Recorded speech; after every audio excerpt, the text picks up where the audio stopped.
Hey guys, I just wanted to come on here and talk about the Mars in Cancer transit that we are experiencing right now.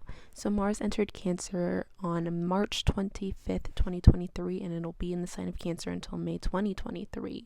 And Mars rules over our energy, our body, our drive, our yang energy, how forward and assertive we can be. And in transit, it can do things like energize us. It can do things like make us focus on that particular area. It can make certain cuts in whatever area, whatever house that it's transiting. So look up your birth chart and look at where Mars is. Look for the sign of Cancer, and that house is going to be receiving a lot more energy, a lot more drive, a lot more motivation and focus, and you might need to make some cuts there. Mars is this energy, when in transit, it can be this energy of pruning, where it cuts something off so that way you can grow bigger and stronger and faster. So trust in those cuts. And then you have the sign of Cancer coming in. Cancer is about family, the past, your mother archetype. This is the way you nourish and talk to yourself and comfort and care for yourself. Everyone has that mother archetype within them. It's the IC in the chart, so it's deep. It's the deepest parts of ourselves. It's the innermost shadow parts of ourselves. It's the deepest part of the ocean. That's also Pisces energy. They like to say that, but I credit it to also Cancer as well. And yin energy, okay, and this is also very cardinal. So Cancer energy is like it wants to make it done, but it's gonna get things done in a more yin fashion. And that's why Mars is a little uncomfortable in the sign, because Mars likes to get things done in a yang fashion. But either way, both of these energies agree to get things done, right? So it's still going to be a very forward moving energy despite Mars being in its debilitated sign. Now, themes that I've just been intuitively channeling and noticing since Mars entered Cancer is so much deep rooted emotional release. So many of you are being pulled up out by the root, and you can figure out where that root is depending on where Cancer is. And I think that is a good thing to think of Cancer as, are your roots, okay? Whereas Capricorn is the highest point of your chart. You're at the top of the mountain. So whatever's been keeping you rooted down and stuck, which we've been feeling heavily with Mars in Gemini, gets pulled out during this transit. And it should be healing on an emotional level. I think that's where most of us are experiencing it. So even if you have this transit in something like the second house, you could be pulling out your emotional connection and perspective towards money and resources and second house things. If you have this in your 10th house, you could be pulling out emotional attachments that you have to your job or to your dreams or to your goals that maybe have been hindering you more than they're helping you. This is how that can manifest. Another thing I'm seeing is inflated egos everywhere. I think it's good and bad. The reason why I say it's good is because some of us do need to inflate the ego a bit more. A healthy ego is a confident ego. It has to, be able to care about itself enough, right, to go out there and want to get good things. Now, where it's unhealthy is like if you have unhealthy ego habits, that gets inflated. So you might have this intention of just wanting to protect yourself, wanting to do right by yourself, but then you can go about it in wrong ways, and that can be inflated, and that can be seen right now. And if whatever's going on with your ego, you need to meet it. You need to see your ego. And if you are not proud of certain ways your ego's been acting out, then we gotta see it for what it is, and we gotta just fix it and move on. See where the emotional mess is. See where the emotional mess is in your life, and make that cut. Take that out. Pull it out by the root instead of inflating the situation. Use Mars's ability to be the cutter, instead of using Mars's ability to be, the chaotic, impulsive energy that it has.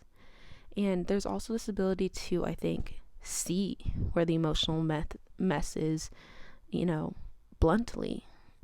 Like the rose-colored glasses are off. And I think there's a lot more focus and want for health and for healing, and to return to our natural nature, not act from an emotionally hurt place or act from a, anxious place or fearful place or worried place. None of us ever want to live in those frequencies. We want to bring ourselves back to our own real, natural, frequency. I feel like there could be people having to face their expression right now. And if they have any difficulties with expressing themselves, that's going to get faced as well. Because you need to know how to communicate. You need to know how to use your energy to move yourself forward. That's what Mars is coming here to do. It was just in Gemini. It had a nice long chat or a nice long visit in the house of Gemini. Now it's in the sign of Cancer, but it's taking that information with it that it learned, and it's saying, hey, communication and knowing how to express your wants, needs, and boundaries is how you can energetically move yourself forward.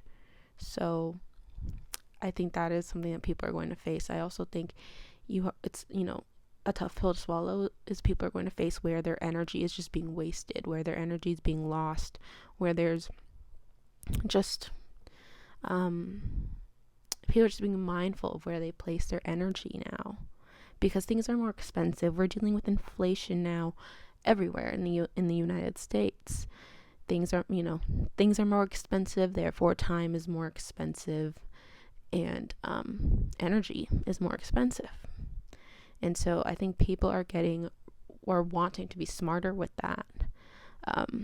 But you might have to end some things. You might have to end where we have been maybe exerting unnecessary energy, or exerting our energy in just ways that aren't smart, ways that aren't good investments. And this time period of Mars in Cancer is recovery and rest mode, while still, moving and getting things done, but also at the same time, do let yourself have that full 8 hours of sleep. Do let yourself have, that nourishing meal. Think of a really good mom, and they have a busy kid who's thriving in school, and has to go to class for 8 hours, and then has to go to practice for 2 hours, and has to go to music practice for another 2 hours. A good mom would make sure that their kid has lunch, that their kid has all the supplies that they need, that their kid has, a nice, safe place, a cozy place to rest, nourishing food. That's what a good mom do, and you need to be that good mom to your own self. All right, healing that inner mother archetype.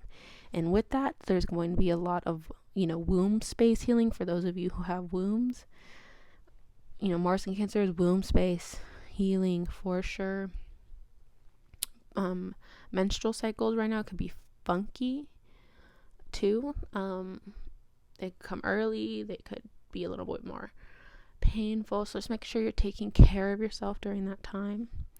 And a really good ritual I like to do for cleansing out the womb space is a hot bath. I will do a hot bath for literally everything. I am all water, so hot baths, my big 3 is all water, so hot baths are just amazing. But hot bath, and you could put whatever, herbs, citrus you have in it. But the most important thing is to charge it with a frequency, and I love charging my womb space with the love frequency. I want that to be a place of love. And so I'll take a hot bath and I'll play that frequency, and I'll just massage out my stomach and, my lower stomach and where my ovaries would be, and massage that out. I do put salt in this bath as well. Salt pulls all the toxins out of your body. And that's how I'll do my womb space cleansing. And, it's good to do that after new partners. It's good to do that before or after your period. It's good to do that if you just haven't done it in a while or ever. It's good to do that if you're dealing with a lot of like matriarchal healing in your family. And yeah, it's good to do that if you want to prepare for a child as well. Lots of benefits to that, and you can just look that up further on the internet, and you could probably find a whole bunch of other ways you could cleanse your room space if you're not feeling the hot bath method. But let's get back to my intuitive messages. Right, okay, so another thing that I've been noticing just other astrologers and tarot readers and stuff talk about is the themes of death and rebirth. That is coming up in like everybody's messages right now. It's no surprise. Think of the holidays that are celebrated in the month of April. All of them have to do with like death and rebirth. We also have the solar eclipse, which is another major point of death and rebirth. And so I think this energy is going to be a little tough, and it's going to be a little karmic as divine intervention comes in, because when you have energy this powerful, this cosmically powerful, that's how you know like the divine is at work. And then when the energy is a little bit more laid back, that's how you know we're kind of stepping up and we get to kind of take lead. Sometimes we lead the divine, sometimes the divine leads us, sometimes we are co-creating together. You never know. Okay, it all depends on the energy, but in this time period, the divine is leading us. All right, it's better to just step back, release control, let things be, let things happen. All right, I think we came out of a time period where we were very much like hyper focused, trying to control everything, but now we need to kind of step back as things naturally come to a close and new things start, because this is the thing with purpose. You're facing purpose now. As something comes to a close and as something comes to a start, you're facing a very important time of purpose. There's purpose in every day, believe me, but this time period there's a new purpose being introduced. And I remember when I first got my very first deck of cards, what right there was purpose being introduced to me, and I didn't even know it. I could not even imagine the life I have now. I could not imagine that for myself. If you asked me to manifest something back then, I wouldn't have manifested this, because this is not something I could have fucking ever imagined for myself. And I didn't even know something like this would make me this happy. And that's why I'm saying you gotta release control, because you never know what it is. And right now the divine has a plan, and has a big plan, and you just need to follow the breadcrumbs, follow your heart, follow your gut, follow your human design, whatever, and let it play out. Because you never know how someone, meet someone bumping into you at the coffee shop, what that could turn into. Or you never know when someone might see one of your posts, someone really big and special might see one of your posts, and the offers they can bring, like, you never know. So release control. I honestly say I wouldn't manifest. If you're gonna manifest, I would just manifest like happiness, boom. Or I would manifest just like peace, okay, something that can't go wrong, and let the divine deliver it to you how it wants to. But what are you really craving? Freedom? Are you craving freedom? Are you craving security? Are you craving peace? Are you craving love? Just manifest that and kind of leave the divine to deliver. Okay. Another thing I was getting to is to sit with yourself. Take time alone. Be with your own energy. You need to consciously help your body upgrade. It is going through a lot. As these energies funnel down from the cosmos and funnel through our bodies, and they're so intense, our bodies can go through a lot of aches, a lot of, it can be uncomfy sometimes. And so you want to be there for yourself, be there with your own energy, take care of your body, give yourself massages, take those hot baths, take those hot showers. Try to be kind and gentle to yourself, and try not to keep things bottled up inside either, because Mars and Cancer energy is just going to want to explode from all that emotional inflation just building up inside. Let it out, and let it out in a healthy way. Let it out through your art. Let it out through exercise. Let it out through, use it as drive to do better in life. Whatever, just do it. Use it in a positive way. Don't let yourself just burst. Don't wait for that moment, because I don't think it ever comes out in the way we want, right? And it's interesting because this is a time period of change, right? But that leaves two options for people. People are either going to see the change and make the change, or they're going to put those rose-colored glasses and willingly turn a blind eye to it. And this is where people, end up splitting ways. If someone decides to change and hop on this wave, and the other person says, nope, I'm going to stay right here and repeat the karmic cycle. That's something I could also see happening a lot with this energy. Also, inner child healing. As we're healing the inner mother, of course, we also heal the inner child. It all goes together. And as you heal those two, you heal the inner, father archetype in you as well. And so the mother in you is being activated. The father in you is being activated. The inner child in you is being activated. That's a lot. That is a lot. So get it out of your head. I would journal. I would talk to people if you have a safe space where you could talk to people.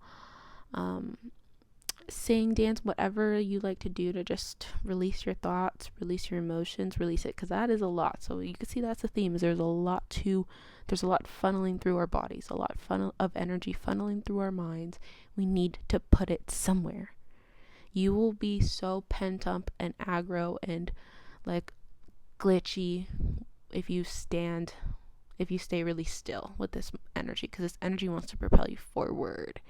So we can't control the energy coming down into us from the cosmos, but we can direct it. We are channels. That is our magic, is we can direct it into something. So reflect on that. What are you going to direct it into? I'm also seeing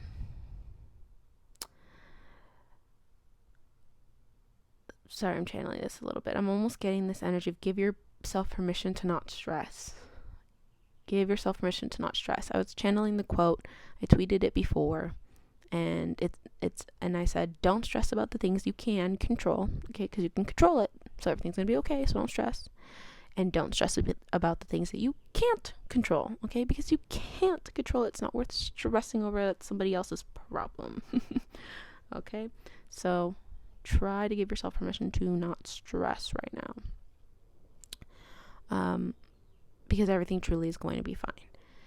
There's also a little bit of heaviness and themes of forgiveness that I'm seeing. And of course, that's going to come up as, ties have to wrap up. Karmic ties have to wrap up. But some of you, I think, can forgive. And if you feel like that's going to help you move forward, help you heal, do it. And if some of you can't forgive because you're not ready, give yourself more time. Give yourself more time. And if some of you have tried everything you can to forgive and it's just not working, then maybe that type of forgiveness is just too big for the heart. And that's okay. You can leave it up to them and God. Take it off your hands and leave it up to God to forgive them. Okay? Also feeling some of you are in a nesting period, where it's you're gathering stuff for the next creation. You're gathering stuff for the next motivation. So if you have Cancer in the 4th house, you could be gathering stuff for a new home. If you have Cancer, if you have why am I feeling a sign of Aries? Intuitively, this is not an astrological message, but intuitively, a part of me feels like a lot of you are nesting in the sign of Aries. And I think this is because that's where the eclipse is. So Mars in Cancer is giving us the energy to nest, but it's the host of that eclipse. Okay, so this turned into an astrology message, but it's the host of that eclipse. So I think where you're nesting is actually where the sign of Aries is. So If you have Aries in the 10th house, it might be nesting things for like a new project or a new job. If you have Aries in the 4th house, nesting things for a new house. If you have Aries in the 5th house, nesting things for a new creative project. Aries in the 11th house, maybe nesting, things and slowly building a new online platform. I don't know, but I'm seeing that vibe there. If you have Aries in the 7th house, maybe you're nesting things for if you have Aries in the 2nd house, then maybe you're nesting things for trying to channel this. So many things I'm getting here. Family, could be family, could also be home, could also be just savings, like literal money, just stacking and stacking and stacking. That is a good, okay, channeling this very much for you guys. That is a good one if you have Aries in the 2nd house. Stack your money. Your guides really want me to relay that to you. Very interesting. Aries in the 7th house. Are you stacking lovers? I don't know. Are you stacking deals? Okay, I have one deal here, one deal here. I don't know. We'll see. But whatever it is that you're feeling this new beginning, whatever it is that you are nesting for, I want you to believe in yourself. I want you to have the confidence in it, and have the courage. Okay? So some journal prompts I have for you guys is, what has my body been feeling lately? What does this signal to me in regards to my well-being? What energy from the past still lingers in my body, and where? How can I purge this out? What brings me out of alignment with myself? And what brings me back into alignment with myself? So those are my journal prompts for the Mars in Cancer transit. So I hope you guys enjoyed this video. It was so much fun recording this. And yeah, I'll see you guys in the next post. Bye.